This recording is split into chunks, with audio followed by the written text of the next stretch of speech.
Hi guys, I'm Flora. I'm Social Media and Student Partnerships Manager here at Group GTI, and I'm going to talk you through how I approach the challenge of turning this wonderful article from Target Jobs into a great piece of social media content. So the one thing I always do when approaching something like this, so when taking a article or a longer form video or something and turning it into a bit of graphic design for social media, is I always try and knuckle down on the key points that the article is trying to get across. That's the most important thing for me, is what is the article trying to say, what am I trying to get across, and how is that going to be really important for my audience.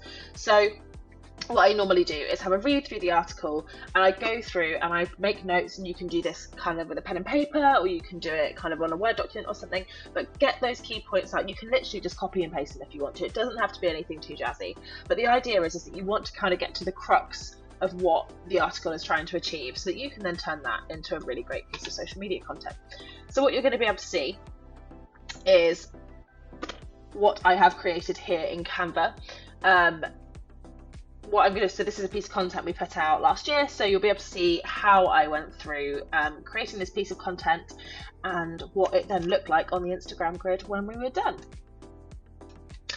Okay, so in Canva, we are really lucky, because we use the paid version of this, that we have lots of different brand assets already built into Canva. So if I move myself up here for a second, what you can see is that we've already got all our logos built in, which you can see just here. And we also have some really useful things like our fonts and our brand colors already built in. But what you can do is that it's very easy to find your brand colors, get them as hex codes or something like that, and then you can use your brand colors like that.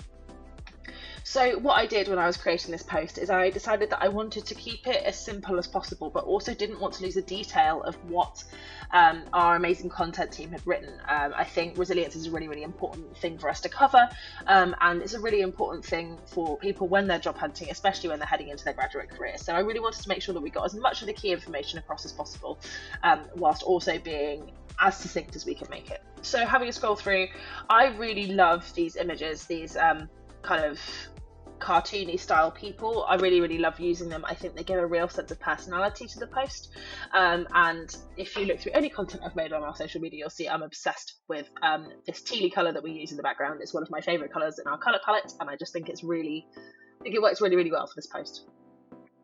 So what I've tried to do is break down this article into really easy bite-sized chunks. And in terms of the design, you'll find there are certain things that are really helpful to help you make points stand out. If you go into effects, when you put text into Canva, you can put backgrounds on your text. I really like using those as like mini text boxes to keep things together and keep things feeling keep each point clear. Also, use bold, use different versions of your fonts, use capitals if you think it's going to help you emphasize your point. I also try to use different formats for each slide. I think when you're working through a carousel post, if every single slide looks the same, there's no reason for you to keep reading it, to want to keep going. And the idea here is that you want your audience to get to the end of the carousel post. So while this one is quite long, we've tried to kind of keep each slide looking different. So here we've kept it with lots of nice small little lots of nice kind of small words and things like that, which are very clear and easy to read. Same again here, a bit more text heavy, but we've tried to keep it really clear by using these little text box things. And I also, in this slide, used kind of some speech bubbles to once again try and display information in a different way. You're essentially creating an infographic, but what you're trying to do is create an infographic that people want to keep reading. So you need to be telling a story, helping people understand why this post is meaningful for them, and then they'll keep reading through.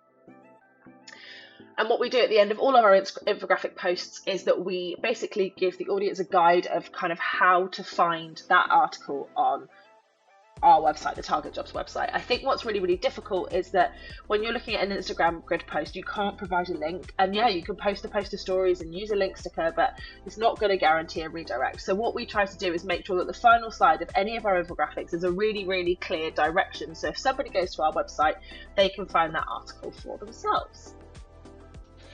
Okay, and here's what the infographic looks like on the Target Jobs Instagram. You can have a scroll through, you can see how everything looks here.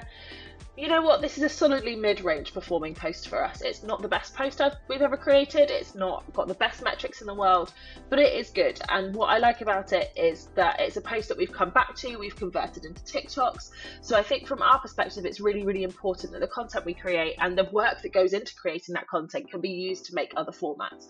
Because a format that works for one platform might not necessarily work for another one.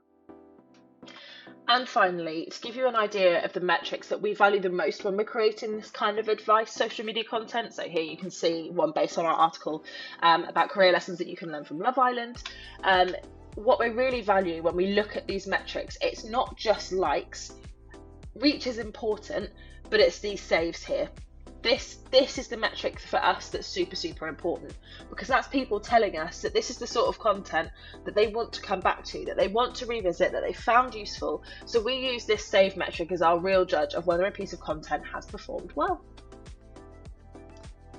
So very quickly, if I was going to create this piece of content again, I think the one thing that I would do is try and make it even more succinct. I think I've done a good job of breaking down the information that's in the article online, but what's quite difficult about it is there's a lot to convey and there's a lot of meaning to get across. And I worked with our content team on making sure that they felt that the content that they'd written had been transcribed kind of across into social media. But I think on reflection, this is a piece of content that probably did work better as a video, and I'll pop the link to the TikTok. It's in the kind of advice document, so you'll be able to see that. But no, I really enjoyed making this piece of content. I hope you guys enjoyed having a play around with turning some Target Jobs advice content into social media content, and hopefully you'll get to do it a bit more for a brand very soon.